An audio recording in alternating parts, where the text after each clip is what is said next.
Hello, and welcome to Psychedelic Chat. My name is Wendy Marusich, and I'm one of the co-founders of OPENurses, the organization of psychedelic and entheogenic nurses. So I am excited today to be interviewing Chris Pateros. Chris has a master's and an RN, and she was called to existential work with psychedelics in 2011 through her own death experience in a psychedelic ceremony in the Amazon jungle. Chris brings over 3 decades of experience in clinical healthcare, research, and teaching to her work since training with the Ketamine Training Center in 2019. She has been guiding clients both privately and in groups with ketamine-assisted treatment and integration, honoring connection to the sacred and interconnection of self, nature, spirit, and the mystery that is beyond what our minds know. Chris earned her transpersonal ecopsychology master's from Naropa University, is a graduate of the Light Body School of the Four Winds Society, and is initiate of the Caro Indigenous Mystics of the Andes. She is a PRATI co-founding member, core lead faculty, and course director for the end-of-life existential distress ketamine-assisted psychotherapy and psychedelic-assisted therapy trainings. She lives in Denver and works with clients in Denver, Boulder, Chicago, and globally. It is my pleasure to welcome Chris. Hi, Wendy. So good to be with you. Good to see you. So anyone tuning in live right now, why don't you type in the comments where you're joining us from? And okay, so yeah, welcome, Chris. Great to see you here.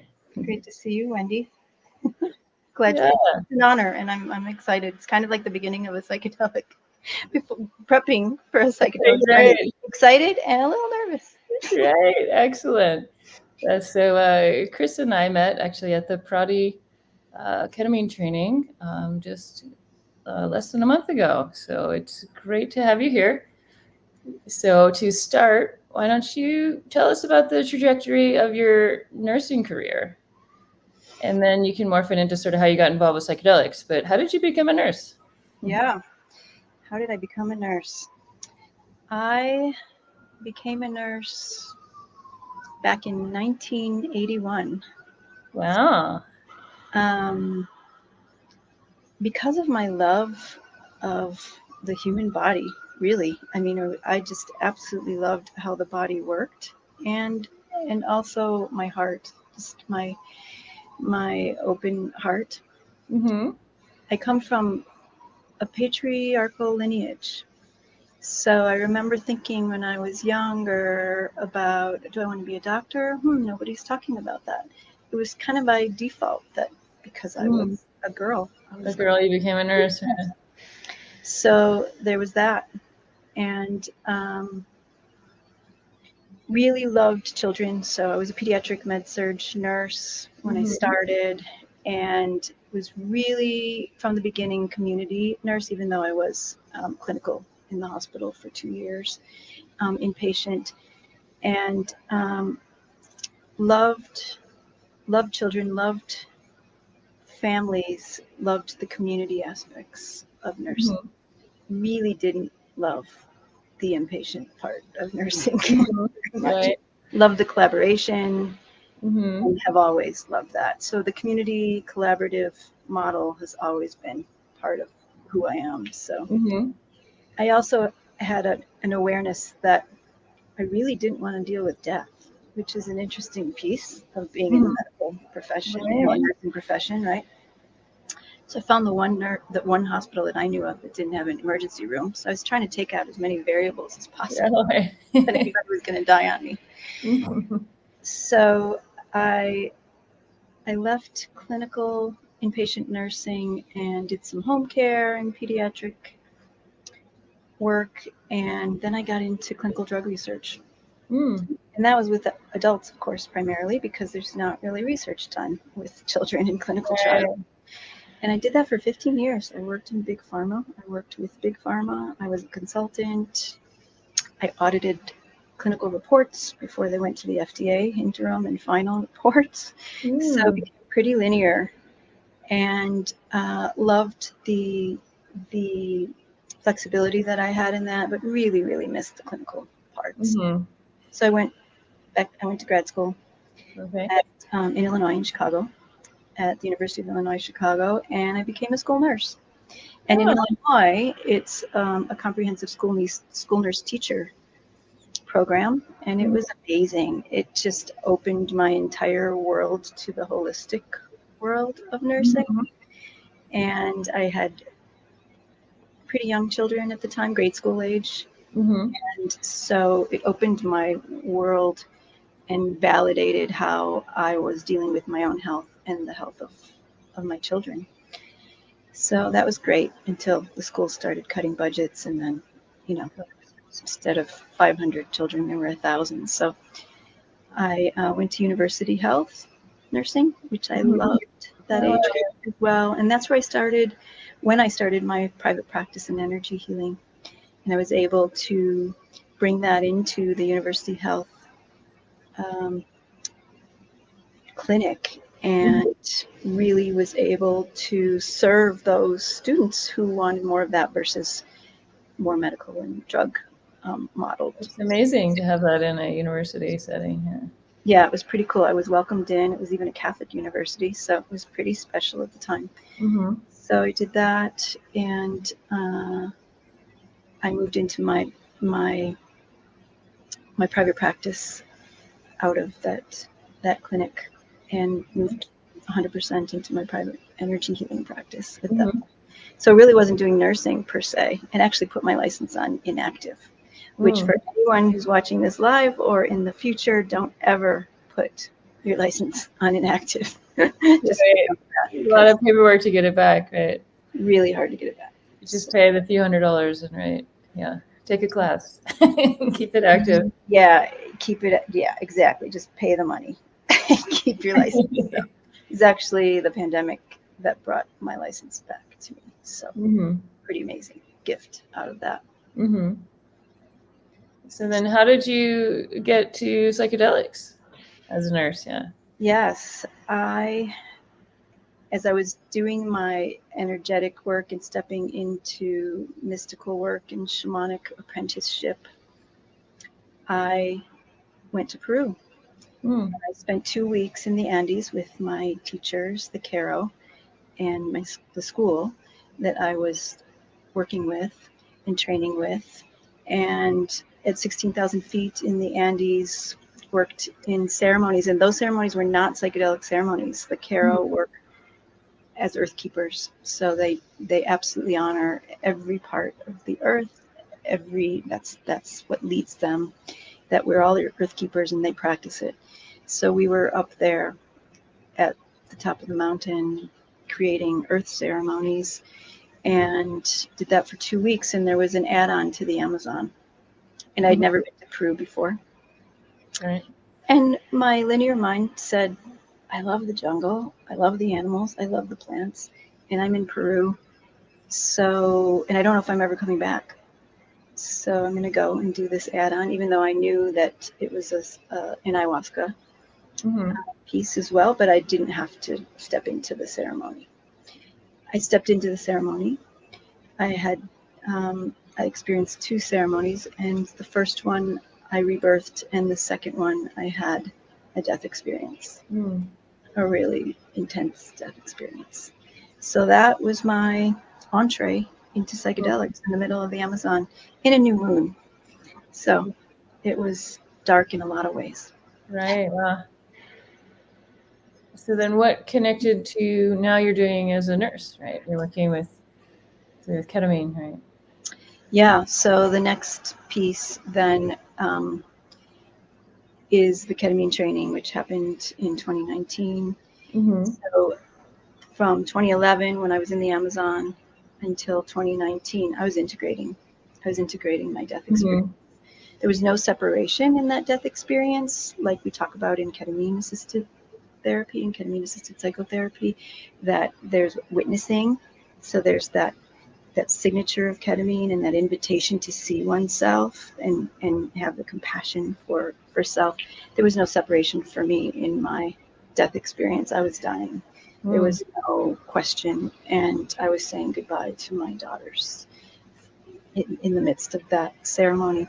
So I integrated for 8 years. It took me 2 years to talk about it before I could even speak about it without crying. So it was spiritual emergency territory for sure. And in that 8th year, my dear friend Naveen, who's a psychiatrist and also trained with the Four Winds Society, said, Chris, I think it might be good for you to check out this training. So he starts telling me about it. I'm like, what are you talking about? That's the last thing I want to be doing. Right. And I looked at it and he said, I trained a few months ago and this work is amazing. I think this is for you. So the Ketamine Training Center took me in. They said, yes, Phil Wolfson and Julaine Andrews. And before I went to the training, Naveen said, I think it would be good if you have a couple experiences before you go, so you have a sense of dosing. Okay. Because I'm so sensitive as well. I eat chocolate and I'm up all night if I eat it too late in the day. So, and Naveen knows me well. So he sat with me through ketamine-assisted psychotherapy sessions in my home, and it changed my trajectory and rocked my world in amazing ways, because I came through trusting psychedelics again, which I didn't in those 8 years of right after that experience, and trusted life again. So everything opened up. And off I went to the training, and Naveen and I started in practice together, and we took it on the road in Boulder and educated folks, mostly therapists, who were just learning about psychedelic assisted therapy. This was in 2019, so it was pretty new, pretty cutting edge at that time. And we started with group work, which was amazing. So we worked together for about 6 months, both group and one-on-one with ketamine assisted therapy. And I've gone from there in my own private practice, seeing clients one-on-one, and also groups, and now teaching. Yeah. Right, which is where I met you, teaching. So I just saw a little question pop up in the chat. Someone just wanting to know what is ketamine, or maybe give just a quick little synopsis of ketamine or ketamine therapy. Yeah, absolutely. Ketamine is a dissociative anesthetic, and so interesting full circle there. As a pediatric nurse, med-surg nurse, my patients were getting ketamine for anesthetic because it is such a safe medicine. It's the World Health Organization list of essential medicines. It's used in the battlefield and in war because it's so safe. It relieves pain at low doses. And as a dissociative anesthetic at super low doses that we use in ketamine-assisted therapy, it creates a quieting of the brain through the default mode network and psychedelic experience. So actually, people coming out of surgery and anesthesia can have journeys without even realizing that's what's happening. Yeah. Okay. So, let's see. So, can you explain a little bit about what your practice is like now, or how are you, as an RN, what are you doing with the ketamine? Yeah, it's really an amazing opportunity to be an RN and be working as a psychedelic assisted therapist. I'm not a psychotherapist, so I always clarify that right from the beginning, and have no desire to be involved in psychotherapy. At the same time, I can assess, and I work in collaboration with prescribers, and part of our scope of practice is dosing, of course. Right, we can administer. Absolutely, right. And we can administer. So it's really a beautiful opportunity, and it's a beautiful combination of pieces for us as nurses to be able to practice in this way and in collaboration with not just prescribers, psychotherapists and other medical professionals and other holistic professionals. It's a really beautiful. I keep wanting, I don't know, it's funny, the word marriage just keeps coming up in my head, which is kind of a funny one, but right. I suppose it also has it's legal, like marriage, right? Maybe that's what it is. I don't know. Yeah.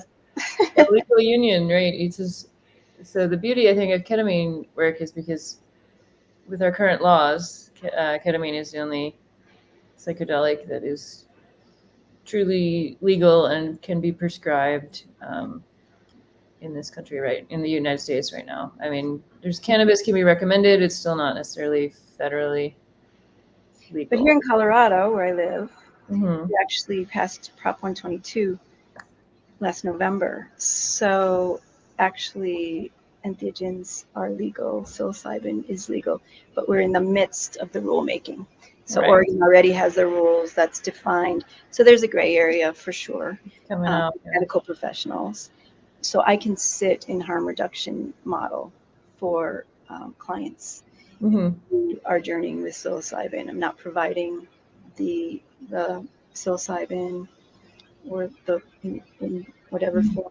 I can sit though in a harm reduction model, which is based on safety, which I think is one of the incredible gifts of us being involved in psychedelic assisted therapy. Is we're nurses, nursing professionals, we're in the medical realm. We know about safety and we provide that. And what I know absolutely is that when people feel safe, they can journey. Right. And either with medicine or without medicine. I know that in my shamanic practice as well. So we provide that. It's amazing.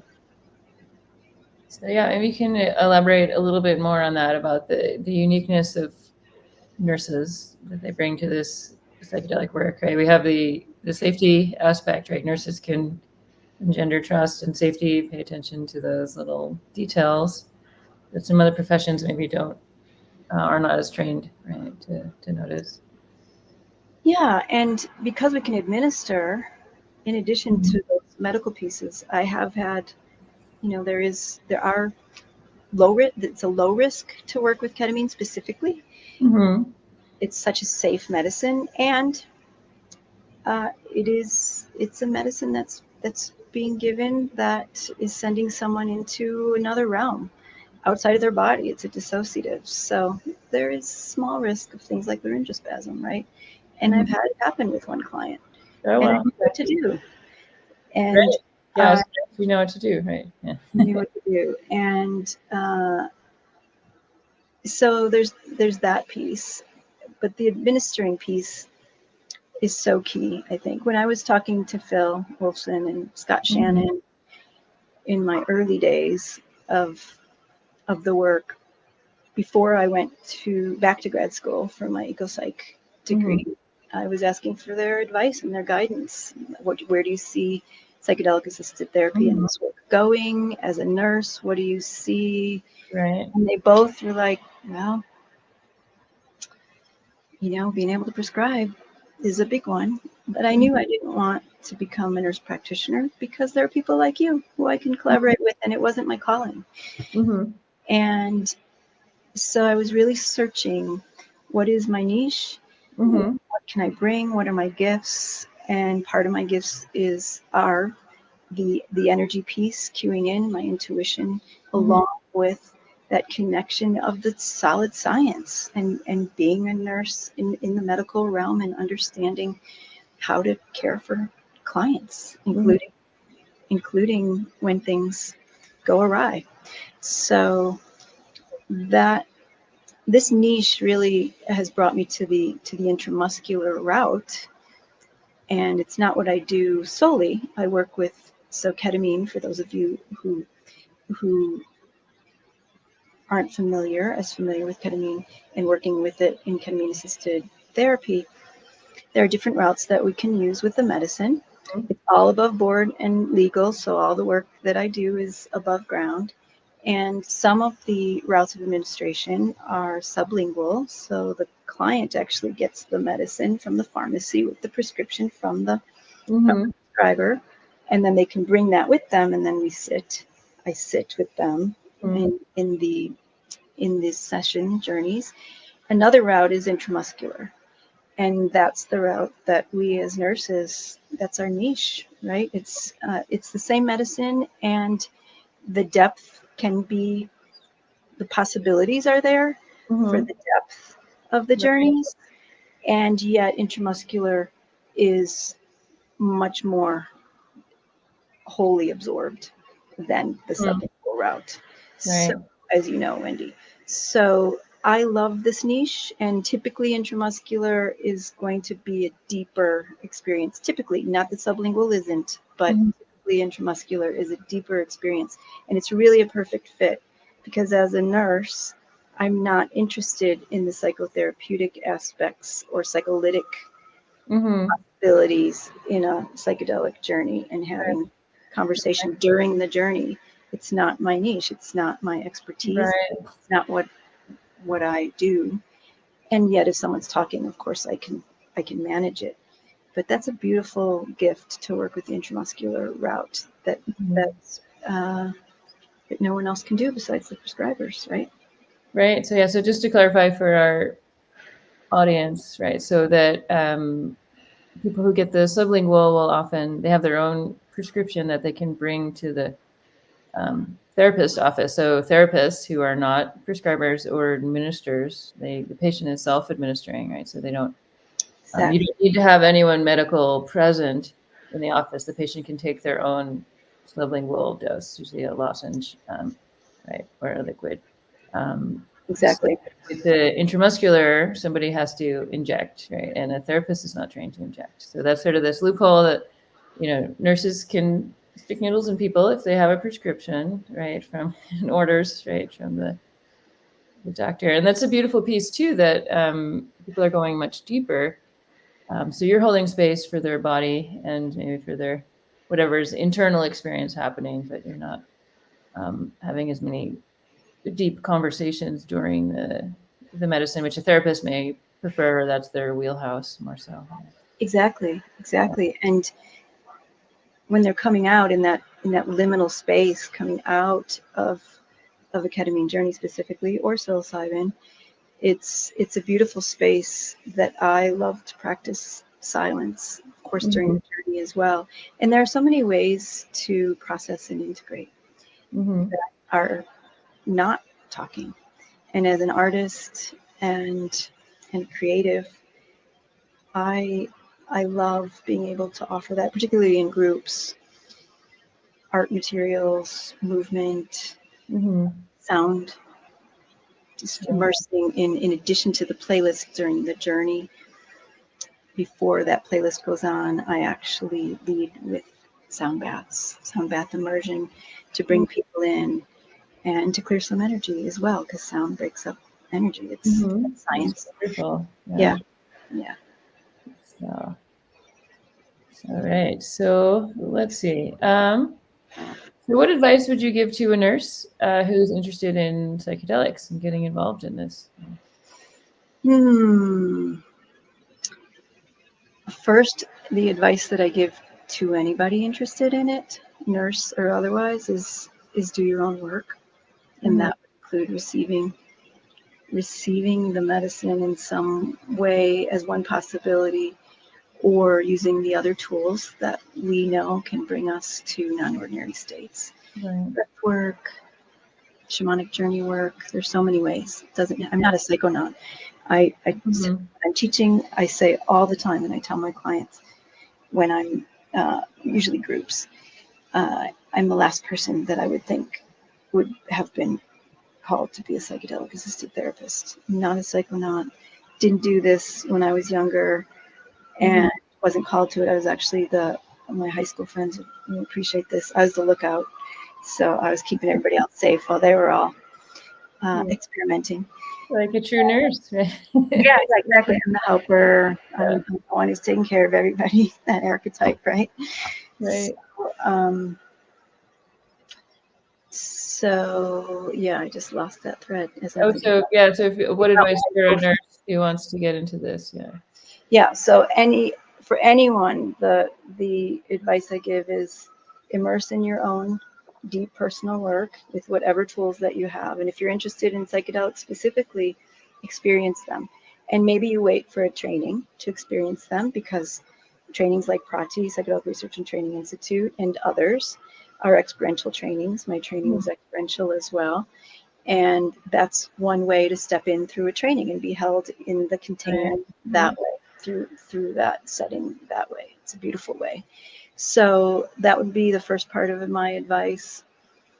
Definitely get trained by folks who are highly regarded. You know, there are lots of options out there that have just, my gosh, it's flourished and blossomed. It's amazing. It's amazing. So do your research. Just do your research. Know who you're being trained by. I tell my clients all the time what my belief systems are in terms of healing, and how I hold them, that I see them whole, no matter what diagnoses they come with, no matter what they've experienced in the past, whatever pain they've had with their lineages, I see them whole. And I think it's important for us all to know what the belief systems and the ethos is of anyone that we're working with. Teachers, healers, medical profession, because that's going to be brought in energetically. So those two pieces, for sure, as far as advice. Let me just get quiet for a sec. For anyone who works with me and knows this is what I do, because I'm listening. And let me just see if there's anything else there for advice for nurses interested in the work.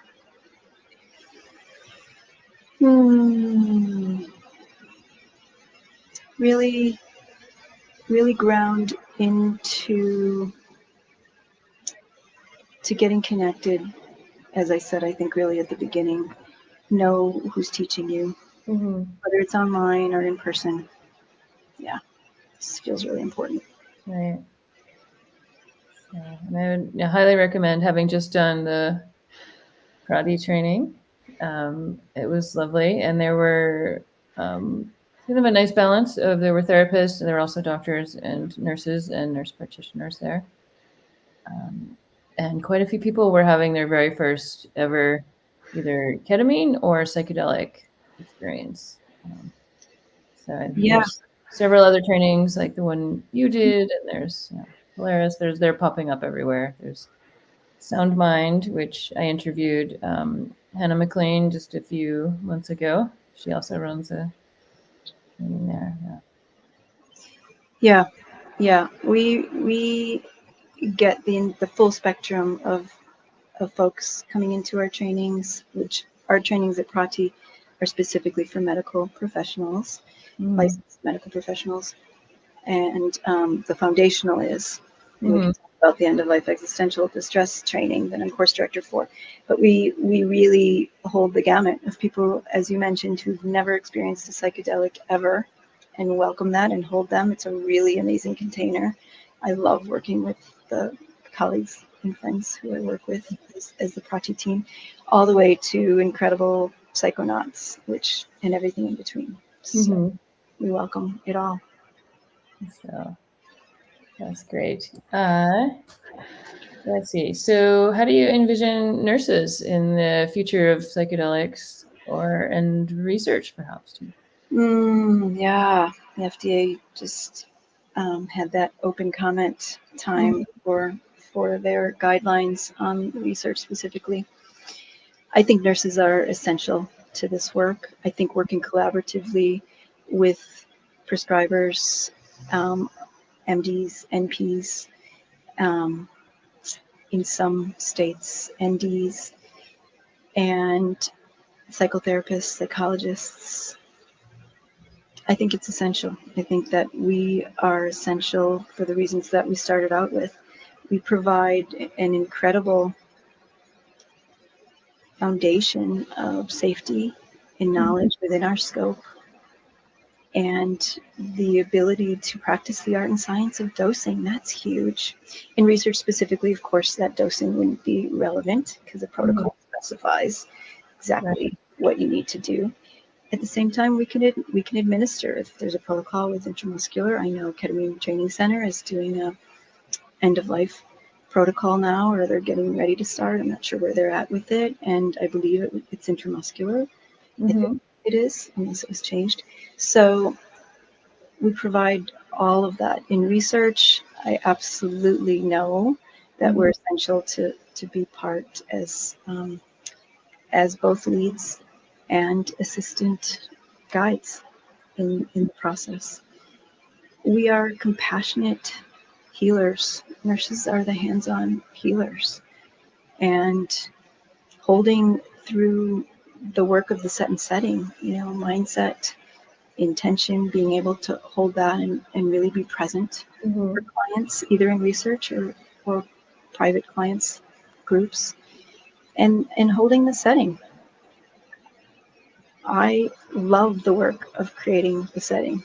Sacredness of, as you know from the training, right, the sacredness of creating setting, which is both the physical space and the energetic space.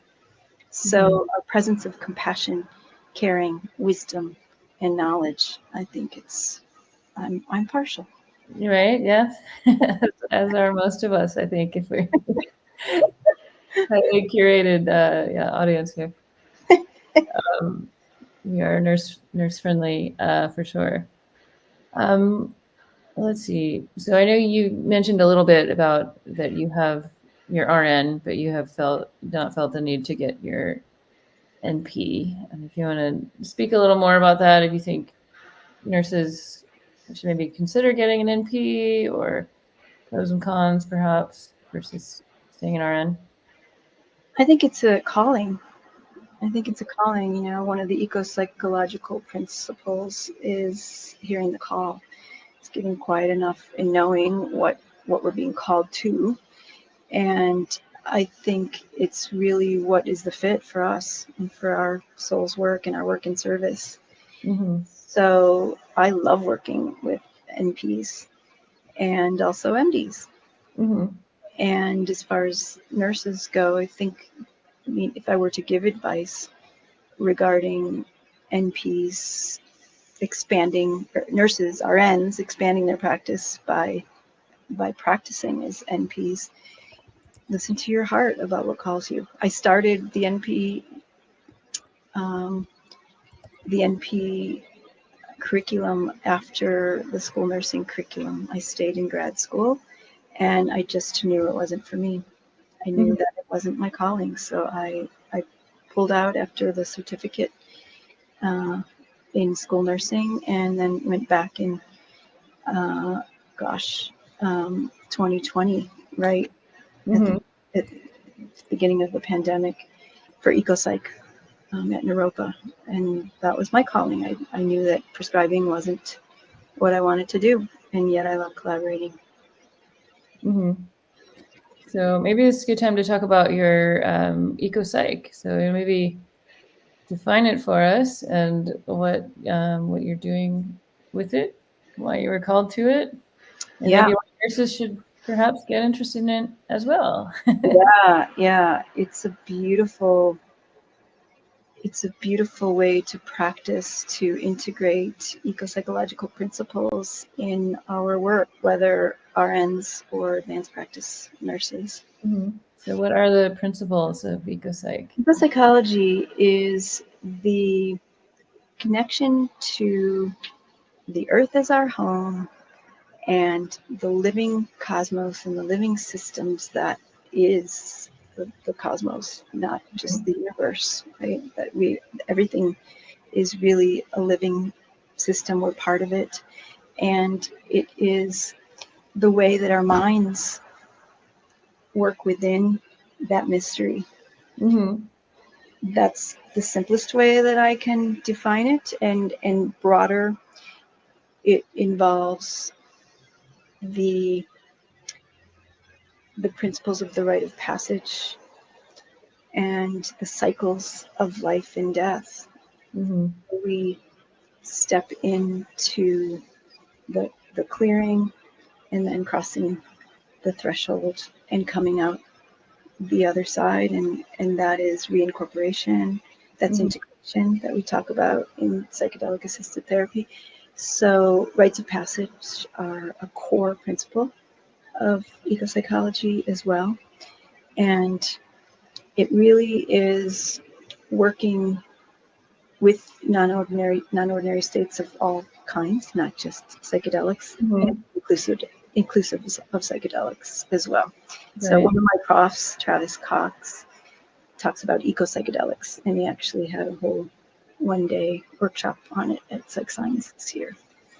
So I'm happy to answer any questions about eco-psych, but there's ceremony and ritual, which is what I'm called to in my life, a huge part of eco-psychology, and so many luminaries that have contributed to the really the young trajectory that is eco-psychology from deep ecology and psychology and earthwork. So okay. Does that make sense? So it does. It's quite expansive and inclusive. It is expansive. Oh yes, it's big and it's amazing. And I'm so grateful it opened. EcoPsych was deep work, being in the 2-year program during the pandemic. Right.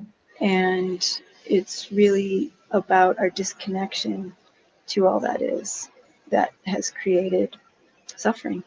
And in our Western world, we can include depression and anxiety and PTSD and addictions as part of the way suffering can show up and manifest. Right. So EcoPsych is really about the root wound is disconnection, and that by reconnecting and by knowing that we are nature, that we are the elements, we're not just connected to nature, but we are nature. So why would we not feel most connected, most grounded, most cleared when we're in nature and immersed? Yeah. Being barefoot and grounding and cleansing. And what sold me on the EcoPsych program, hands down, was that we were having a psychology of wilderness experience, which was an 11-day experience in the wild, in the southern mountains in Colorado, and 3 of those days were solo with only water. So that was my call, to step in and trust myself and trust the earth, trust the living system of life. Yeah, it sounds like a great technique for integration, or a great framework to hold the psychedelic work. It absolutely is. Yeah, nurses are more interested in that, to help connect. Yeah, I mean, nurses as helpers in the archetype, unfortunately, there's so much lack of self-care for any helpers, right? We're holding groups and psychedelic and ketamine-assisted therapy groups for healers, not just because we've come out of a pandemic. It wasn't that long ago. People are still really sick and even dying. It's such a key piece to us being able to flourish in the world is our self-care. Right. So nature is a huge part of it. What are most jobs? Inside, without fresh air, no time to even, pee. Right. So speaking of self-care, so you're doing these ketamine and now maybe some psilocybin sessions. Those can last, 1 to 2 to 5, 6 hours sometimes. So what kind of self-care practices are you doing during sessions, and things you would, recommend for other people to try, nurses? Yeah, it's a great question and such an important one for us all, for nurses and any psychedelic assisted therapists, because we're sitting for long periods of time, and ketamine is the short one. Right. It's still long, intense to sit that long. Yeah. It is. So my self-care begins beforehand with my ritual and ceremony. And that means, of course, doing all the basic needs of what I'm putting into my body, what I'm exposing my body and my mind to, and also clearing and cleansing my own energy system and the space. Are my rituals before anyone enters the space.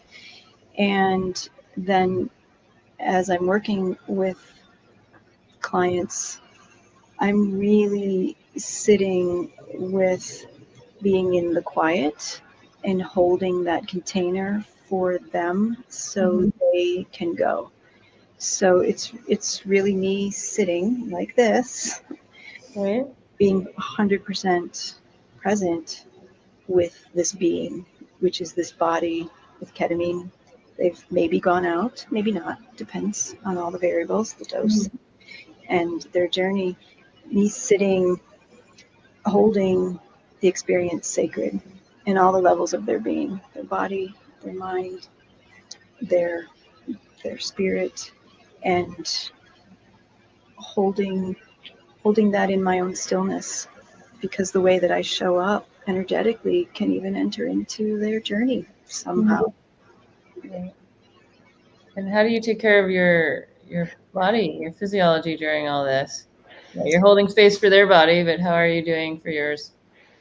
Well, I don't drink a ton of water before, because if I don't want to have to go to the bathroom in the middle of the session. Right. So it's a detail, but it's about hydrating early enough. Nice to know that. Yes. to be present and have my cells working. And we're made of water, so it's about being hydrated and not overly hydrated. And of course, I mean, I'm not going to leave, So, if I got to pee during a session, that's the way it goes. I'm not getting up. I'm present with them. So you're normally one-on-one, right, with the clients? One-on-one in groups. So in groups, it's different because we're co-facilitating. You have a co-facilitator can watch the room, right? Yeah. And teaching and or co-facilitating, there's more flexibility with that because you've got people that you're working side by side with.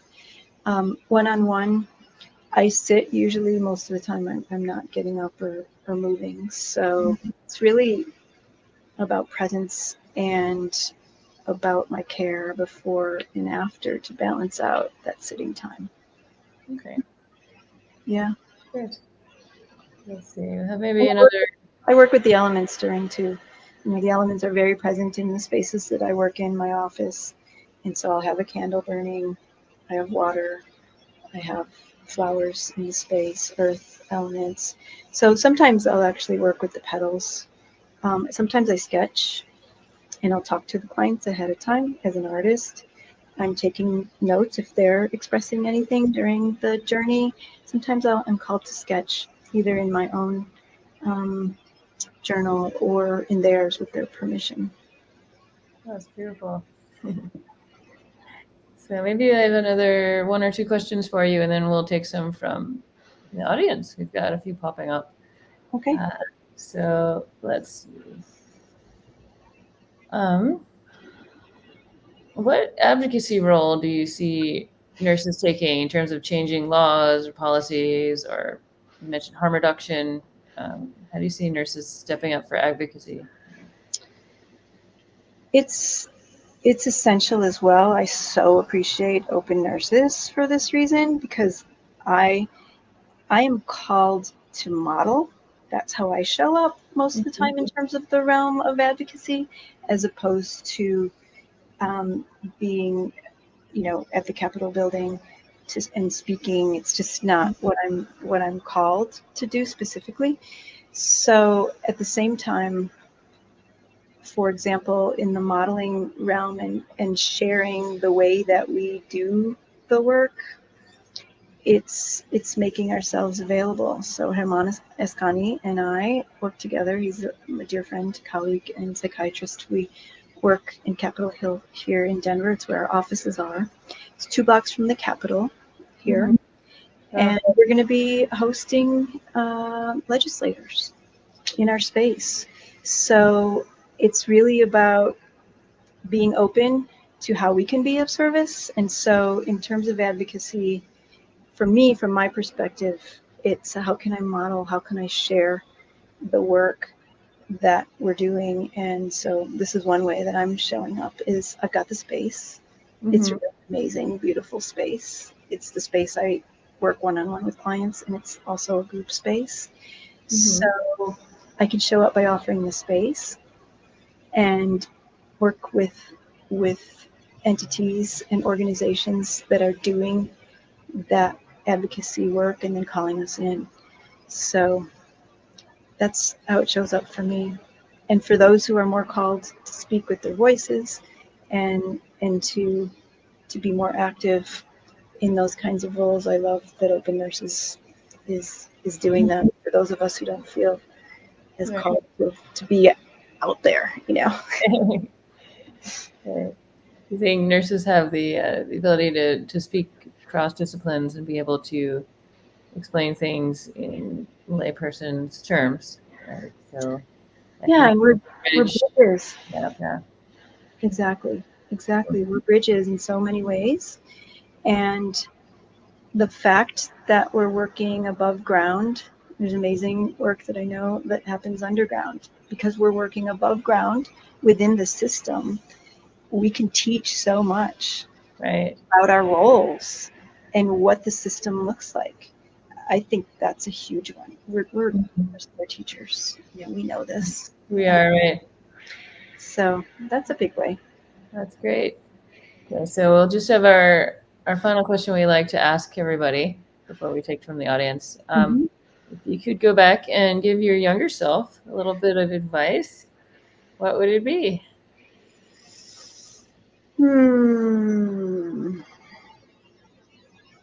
Just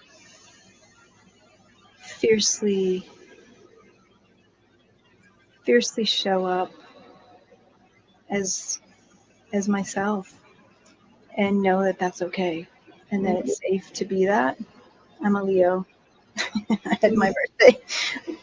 It's August 31st, last month. I can still say it's okay and you're so safe to show up with that ferocity. And grace walks right alongside you, young one, with that ferocity. So you can do it, and there's no need to explain yourself in that. And that's a gift, to show up authentically and to really trust and know that I have knowledge to give. And now that I've turned the big 60 corner, I don't know, maybe some wisdom too. Yeah. That's great. So let's take a few questions here from the audience. All right, this is from Max Libby. What can we do to better integrate these medicines into the culture of Western medicine in a more holistic way without culturally appropriating? Sometimes it seems a bit like a clashing of worlds to me. Such a good question. I teach ritual and ceremony in most of the, as you know, Wendy, in most of the work that I do as faculty. And this is sensitive, this is important, and it's foundational to honoring and respecting from where we've come, what land we live and work on, and from where the medicines come. So we are bridges. There's just no question about it. So and this is eco-psych as well, if we root ourselves in the base of the fact that we are nature and that we are the elements, you can't go wrong. Thinking about bringing in any other practices is really based on what cultures we have been a part of or been apprenticed in, initiated in. I practice Caro, the mystics of the Andes, practices, rituals, and I teach them because I'm initiated. They're my teachers, my colleagues, and my dear friends now. So I believe that it's absolutely compatible. How do you share that with the kind of Western medical model? The indigenous practices, or just the topic of psychedelics, right? So, there's, how do we bridge that? Well, it's really our right to be practicing with medicines that are healing.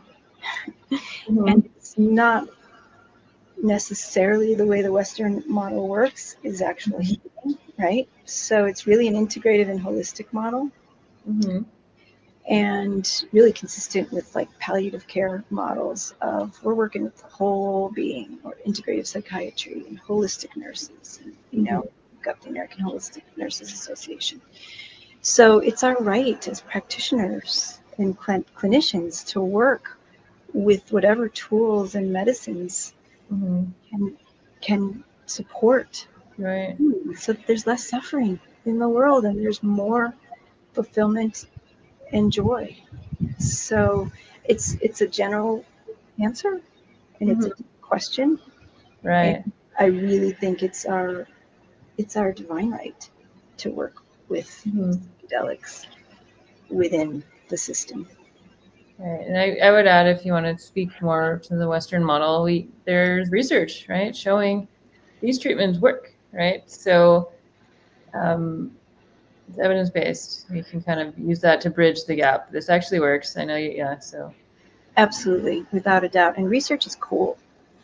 I mean, I love clinical research. My linear brain is really happy in research, and it's my desire to be able to do some psychedelic research, both quantitative and qualitative. Would be amazing. So absolutely, without a doubt. And it's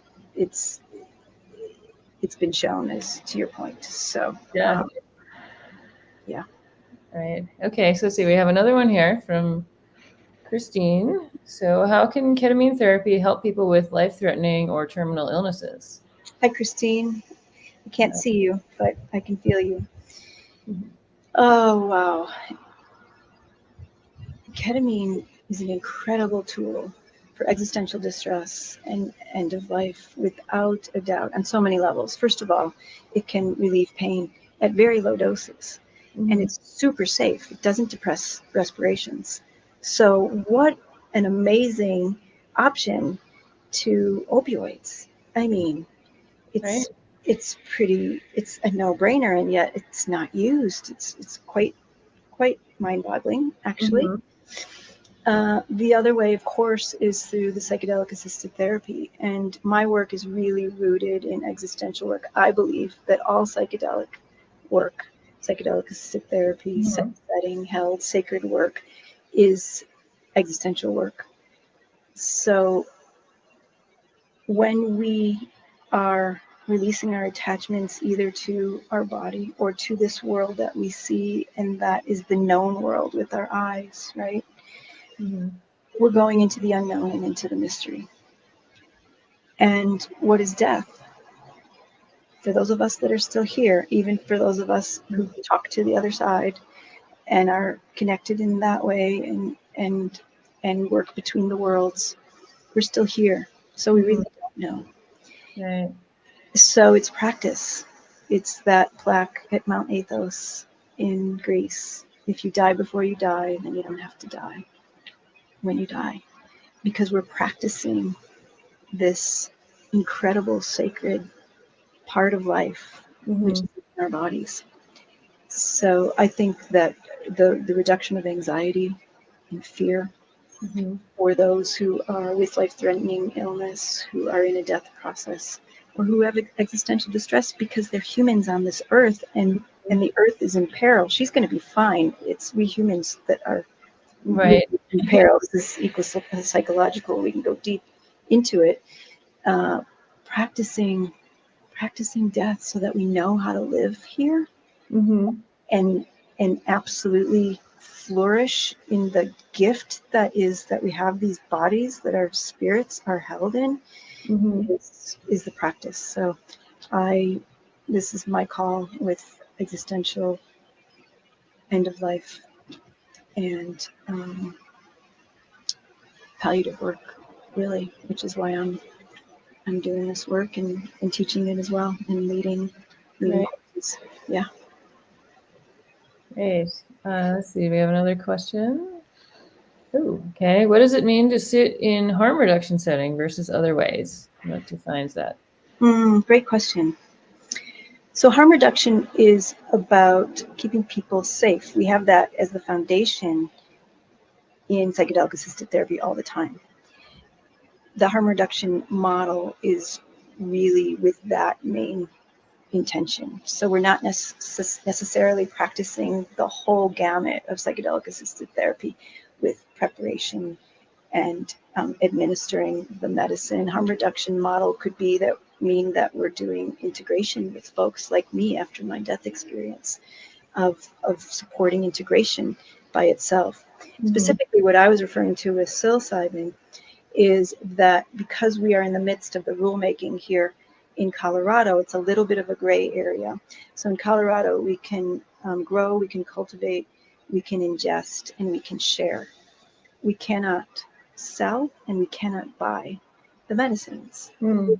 So that puts us in the medical realm in following the law with mm-hmm. this gray area of the rules, in the space of, okay, if someone comes to me and says, I'm going to journey with mushrooms, mm-hmm. can you be with me while I'm journeying? Can right. you create the setting, the sacred space for me mm-hmm. so that I know I'm safe and be with me after? And the answer is yes. And that's harm reduction. Right. So they're choosing to do this themselves. You're not prescribing, you're not administering, but then exactly. They show up on it, right? They take it themselves. Then, right, you can sit with them. Exactly. It's a great way to work with within the legal frameworks. Exactly. Absolutely. And we're waiting for the rules, which will be right. They're going to do it anyway. We might as well, right? Exactly. Yeah. Yep. Okay. So along this line here, from Mr. G, what is the biggest safety concern when sitting with clients? That's a good question and an interesting one. No, it depends on the medicine, of course, because medicines work differently. I'll speak directly to ketamine because that's what we have in the Western world. And the biggest safety concern really is in the space of the client, supporting the client to know that they're safe. So I'm really, it's interesting because what's coming to me as I answer it is the biggest safety concern is their mind. You know, to hold them space that is created, that set and setting in a way that they know that they're safe to go. But there's the logistical pieces. I mean, client's journey on my couch, they're the basic logistical pieces that are foundational to nursing. Make sure that somebody doesn't roll off a couch if they're on a couch, if they're moving. Journey on the floor on a mat if they tend to move around more. With ketamine, it's not an issue. It's a dissociative, so there's not there might be hand dancing typically, but so the foundational safety pieces are that their body is safe because we're the keepers of the body as their journey. And then other medicines, it's different. So I won't go into the other ones, but because I'm sitting mostly with ketamine. Okay. Hope that answers it. Yeah, that's good. So I don't know if we have one more or we can wrap up. Oh, here we go. All right. So is there a comprehensive list of training programs for nurses? So PRATI seems like a challenge to get into. Yes, and I'm here to say you can get into it. They release the tickets. It's kind of like getting Burning Man tickets or something. Taylor Swift tickets. They go out right to the minute when they are released in the morning, and I logged in and I got them right away. Yeah, it is absolutely possible, and we know that there's a huge demand. And as far as the list of training, Raquel Bennett has, and she's a huge supporter of PRATI trainings and others. Raquel has at creainstitute.com, I believe is the website, has a whole list of trainings that she recommends. I would start there. And feel free to reach out to me as well if you have any specific questions about PRATI and how we operate. I can't get you in. We got to go through the process. But we also have the end-of-life existential distress training through PRATI. So with some measure of psychedelic experience and work, there are 3 end-of-life existential distress trainings in 2024 that we're looking to. So that's another way that doesn't require necessarily our foundational training. You can get more foundational basic training in psychedelic assisted therapy in other ways to be able to be in the end of life. That one. I think the first one is in May, right? The first one is May for end of life. May 2024. So. Yep, exactly. Maybe I'll see some of you there. I think I'm going to try to get into that one, or I think there's one in June or July as well. It would be amazing. I realize that the sun is on my face and I look like a Libra. So like me in all of these. That's the eco-psych thing. Okay, so we have the, this is the Korea Institute. If anyone missed that in the chat, you can see how to, their list of trainings there. And how would people best contact you? Or just, you have a website as well, right? I do. I have several websites. Whispering-stones.com is my private practice website. You can also contact me, and my contact information is there. Christine Pateros, rnma@gmail.com is my email, and my phone number is also on my website. So feel free to text me and refer to this experience, and I'm happy to connect. All right. And if anyone misses all of that, they can reach out to Open Nurses and we'll try to connect you too. But yeah, well, thank you so much for coming and sharing about eco-psychology and ketamine and how nurses can work as RNs in this field, right, above ground. It's wonderful. I am so honored that you asked me and invited me to come, and I've gotten to do this because I love supporting the work and supporting nurses and supporting our interconnection. We're all here in this together, so I'm really, really always happy to be sharing whatever I know, and hope that that's helpful, and that I can impart some wisdom. Yeah, well, thank you so much, and hopefully we'll see everyone back here next month for another interview. Have a great day, everyone. Thanks, Wendy. Thanks, Andrew. Thank you.